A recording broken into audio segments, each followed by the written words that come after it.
Welcome back, ladies and gentlemen. Hope you are having a fantastic day, whatever it is you are doing watching this. Before we get stuck into today's video, make sure you do me a favor and click the subscribe button, as a lot of you are still not subscribed to the channel, and that is definitely not a good thing. So if you want to support me and the channel, please make sure that you are subscribed. Today's topic of conversation is going to be perfectly fitting for this time of the year.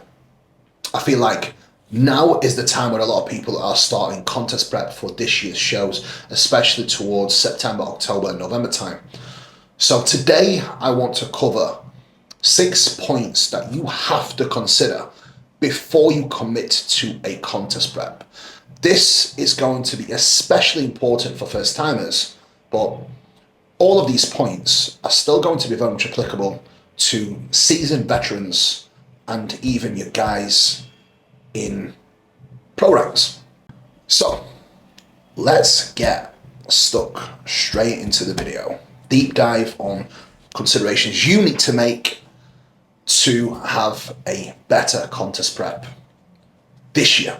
Point one, and this one is definitely something that I feel like I have learned and has benefited me in the last 3-4 years.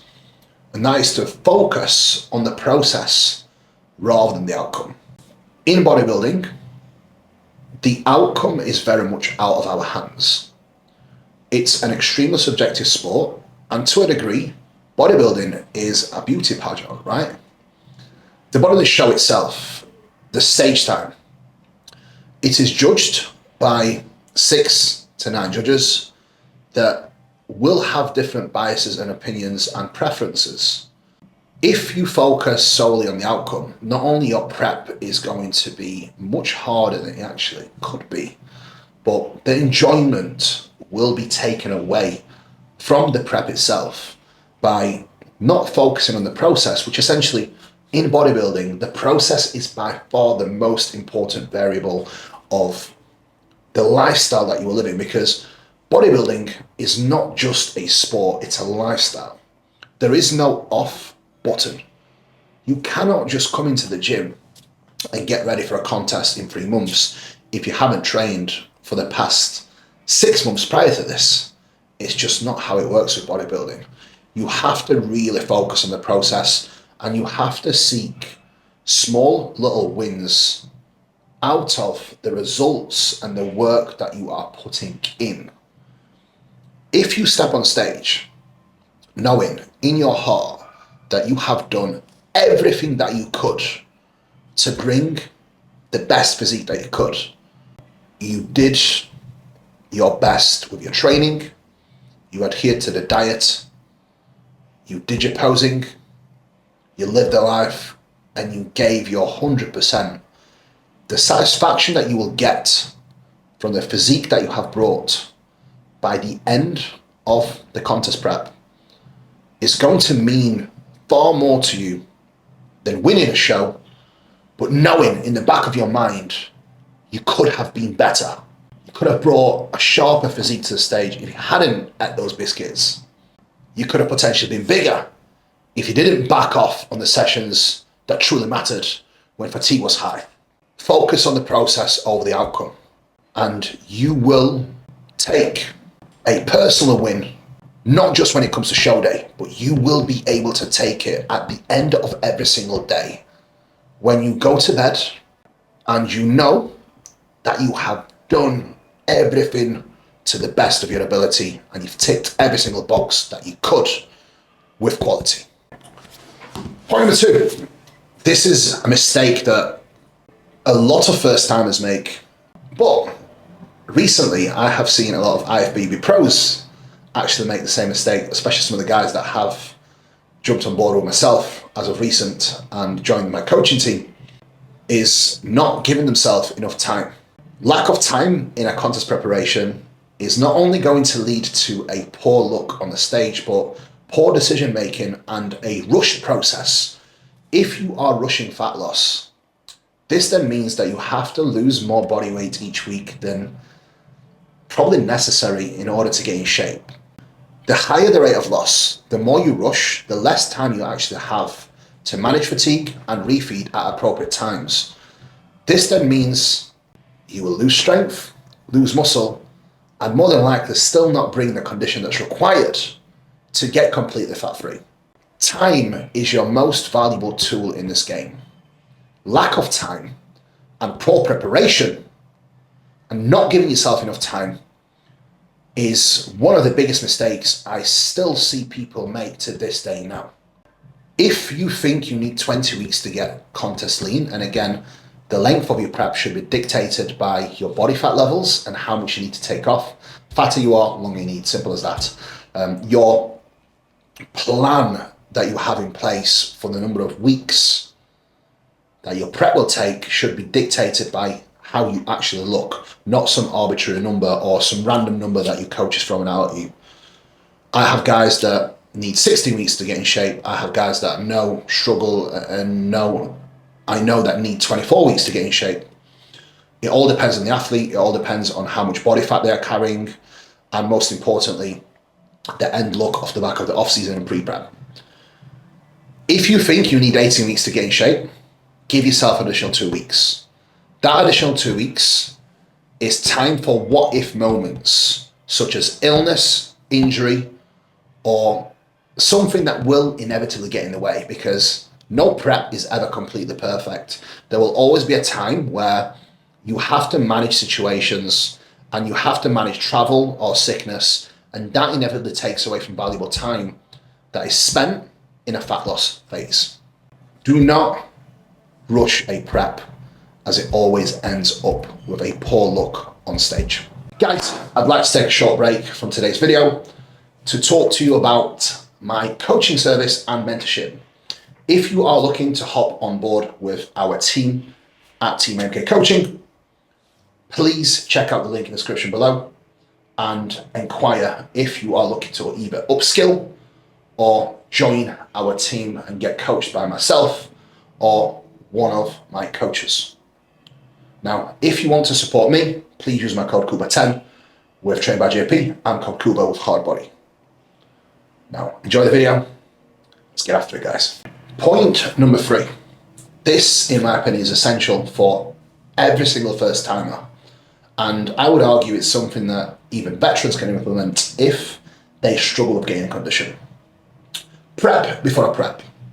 So what do I mean by that is, before you commit to an actual contest prep, you need to actually do a mock prep. Every client of mine that has stepped on stage has actually been through a mock prep diet. The purpose of a mock prep diet is to actually see if the client enjoys the process and enjoys bodybuilding, because bodybuilding is not just about stepping on stage. Bodybuilding is very much about the process and about living the lifestyle. If you are unable to diet without the goal of stepping on stage, I would argue you are probably not doing this for the right reasons. And generally, the people that often cannot commit to a diet without the end goal of stepping on stage are generally people that struggle the most, both in the process, during the prep, and post-show. The first thing you should always do is do either a pre-prep or a mock prep. And essentially that will give you a taste of what it truly feels like to be in a contest prep. Because if you have never dieted before and have never brought your body fat levels down to the level that you need to bring them down to in order to be competitive, you will have a massive shock to the system. And a lot of people simply do not realize how hard and challenging first contest prep can be. So doing a mock prep before your actual prep will give you a taste of what a true contest prep will feel like.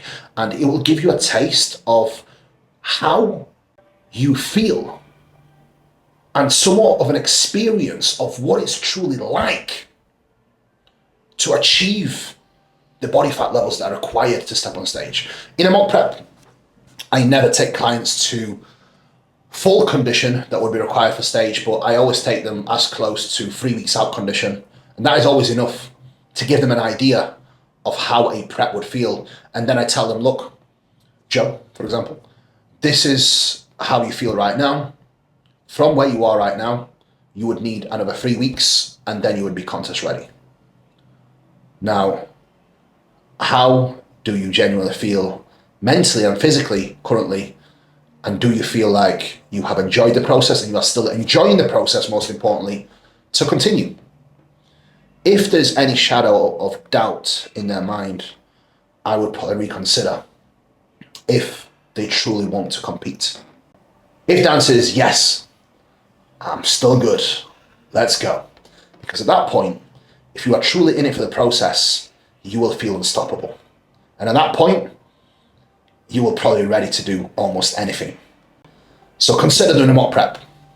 Doing a mock prep not only sets you up mentally, but also physically for a contest prep, because off the back of a mock prep, you then have the scope to be able to reverse diet, keep your conditioning better, which then means a leaner start point for your actual contest prep, and then a much easier diet into your first show, allowing you to get into even better condition and probably not have to push as hard as you did in that first ever diet that you did, because the first one is always the hardest. Point number 4, guys, is going to be relevant to almost every single athlete. Whether you are a pro, whether you're a first timer, a beginner, it doesn't matter. This is going to be extremely important for you to cover before you commit to a prep. Is your house in order? And what I mean by that is are you in a good, stable relationship?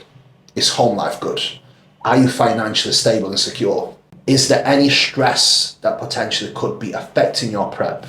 A contest prep can put a lot of stress and strain on you mentally, physically, but also on your relationships and people around you. This includes your job, your personal life, but also your business life.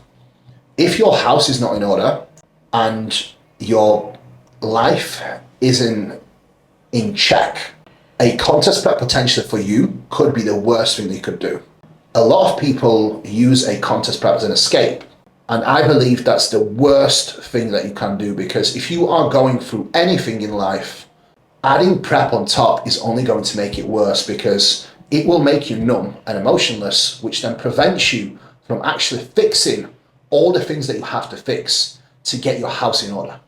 Commit to a contest prep when you are financially secure, your relationships are great, there is no stress, you are healthy, and you are both physically and mentally ready to commit to a challenging phase of your life that may have an impact on how you feel and have a slight strain on your life in general, especially if you are living a normal life with normal people around you.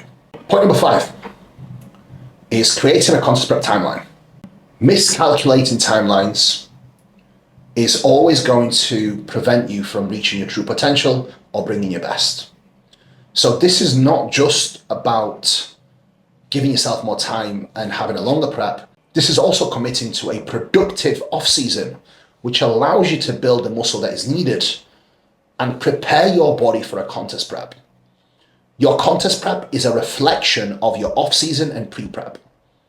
If you have not committed to a contest prep, if you have not committed to an off-season phase, and you haven't been disciplined before your prep, and you try to go into a prep either overweight or undertrained or without putting good habits back in place, it's going to be a hard transition, and your prep is probably not going to go down all that well.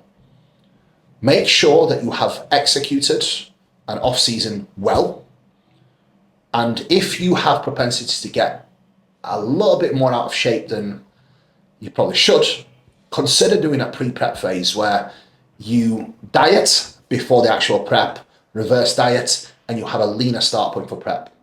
Your prep is a reflection of your commitment, process, and discipline for months and years prior to it.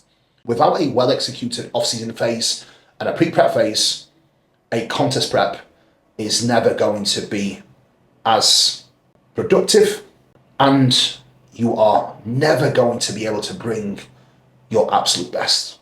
Point number 6, guys. Final point And this is definitely a very important one. A contest prep is a wonderful experience for some, and others it can be an extremely, extremely hard, daunting, and torturous experience. The biggest difference between guys and girls that thrive in a contest prep and guys and girls who suffer in a contest prep is a strong why. What is your why behind competing? What drives you to compete? And what motivates you to go for a contest prep? If your why is strong enough, a contest prep will not be a chore. A contest prep, guys, is a choice. You make a conscious choice to eat less and move more. So how you feel is all for the greater good. It's always a choice. And if your why and the reason behind doing this is strong enough, you should never feel miserable in doing so. You should be happy in doing so. If any of the process does not give you fulfillment and happiness, your why probably isn't strong enough to do this. Bodybuilding is extremely hard in itself. Do not try to force doing something that you do not genuinely want to do, as it's going to lead to a horrible experience. And look, if you're not ready to compete now, it doesn't mean that you're not ready to compete forever. It just might mean that you are not ready at this moment in time. And you still need to work out what your why is behind doing this. The stronger your why is, the more success you will have within your journey. On this bombshell, guys, this is my top 6 points that you need to consider before committing to a contest prep. I hope you have found this video helpful. If you have, please make sure that you subscribe to the channel and comment below. Guys, thank you so much for watching today. Hope you all have a wonderful day. Peace out from me now and take care.